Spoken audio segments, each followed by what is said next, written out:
জলখাবার বা বিকেলের স্ন্যাক্স হিসেবে আমরা রুটি লুচি পরোটা খাই। তো এক এক দিন তো মনে হয় একটু অন্যরকম কিছু করে খাওয়া যাক। তো তার জন্যে ডালপুরি বা কচুরি আদর্শ। তো আজকে আমি সেই ডালপুরি বা কচুরির রেসিপি তোমাদের কাছে নিয়ে এসেছি। এটা হচ্ছে ছোলার ডালের ডালপুরি বা কচুরি। এর জন্যে ছোলার ডালটাকে আমি 2 ঘন্টা মতো আমি ভিজিয়ে রেখেছিলাম। তারপরে আমি সেটাকে একটা মিক্সির বাটিতে প্রথমে নিয়ে জল ঝরিয়ে নিয়ে একদম জল ছাড়া শুকনো শুকনো আমি বেটে নেব। এটাতে জল দিলে পাতলা হয়ে গেলে পুরটা তৈরি হতে চাইবে না ভালো করে। তো এইভাবে শুকনো দেখো আমি মোটামুটি বেটে নিয়েছি, আমি দেখাচ্ছি কীরকম হবে। এরকম মোটামুটি বাটা হলে এবার পুরটা তৈরি করে নিতে হবে। প্রথমে আমি যে ফ্রাই প্যানটা নিলাম, নিয়ে তাতে আমি সর্ষের তেল দিয়ে কালো জিরে দিলাম আর 1/2 চামচ মতো হিং দিলাম। দিয়ে ভালো করে কালো জিরে আর হিংটা একটু ভেজে নিয়ে তার মধ্যে 1 চামচ আদা বাটা আর 1 চামচ কাঁচা লঙ্কা বাটা দিলাম। আদা কাঁচা লঙ্কা বাটাটাও একটুখানি ভালো করে নাড়িয়ে ভাজবো। কাঁচা গন্ধ চলে গেলে আমি তার মধ্যে যে ডালের পেস্টটা করে রেখেছিলাম সেটা দিয়ে দিলাম। ডালের পেস্টটা সুন্দর করে মিশিয়ে নিতে হবে, বেশ সুন্দর করে একটু ধৈর্য ধরে এটা করতে হবে।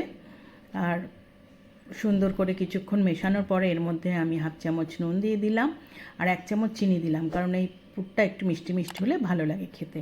আর 1/2 চামচ হলুদ দিলাম। দিয়ে সমস্ত আমি ভালো করে কিন্তু মিশিয়ে নিচ্ছি। এরকম যতক্ষণ না এরকম ঝুরঝুরে হবে ততক্ষণ কিন্তু নাড়িয়ে যেতে হবে, একটুও জল থাকা চলবে না। এইরকম যখন ঝুরঝুরে হয়ে যাবে আমার পুর কিন্তু রেডি। আমি একটা প্লেটে নামিয়ে ঠান্ডা হতে দিয়ে দিলাম। এইবার আমি ময়দাটা মাখবো। আমি 1 কাপ আটা আর 1 কাপ ময়দা নিয়েছি।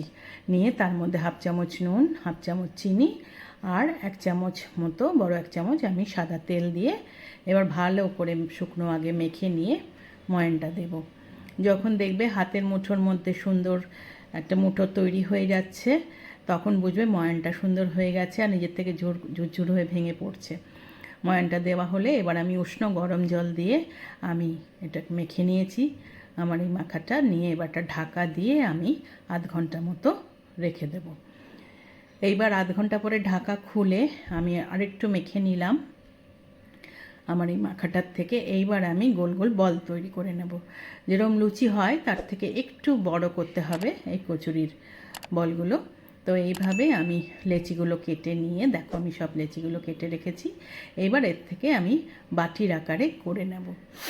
বাটির আকারে এরকম গড়ে নিয়ে তার মধ্যে আমি পুর দিয়ে দেবো। পুরটা ঠেসে আগে ঢুকিয়ে নিতে হবে।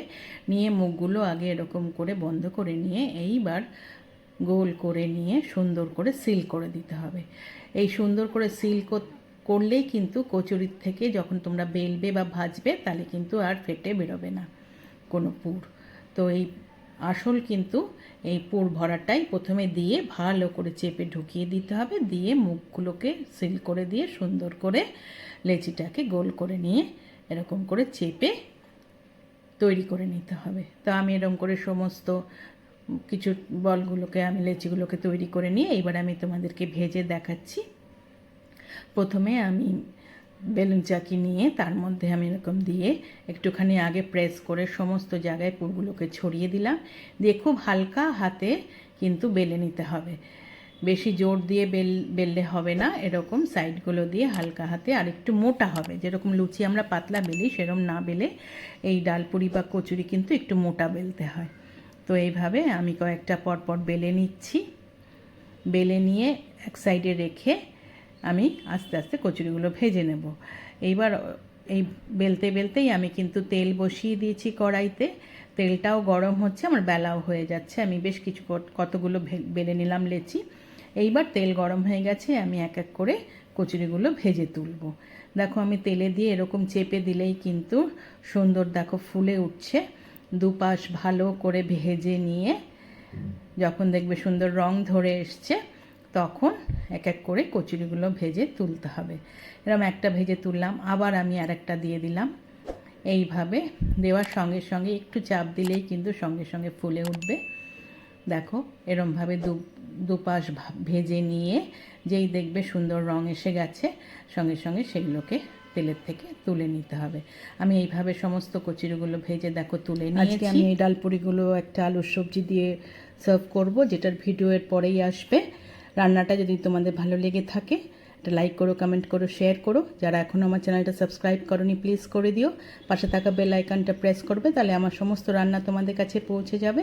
আবার নতুন রান্না নিয়ে তোমাদের কাছে আসবো। আজ তাহলে চলি, টাটা।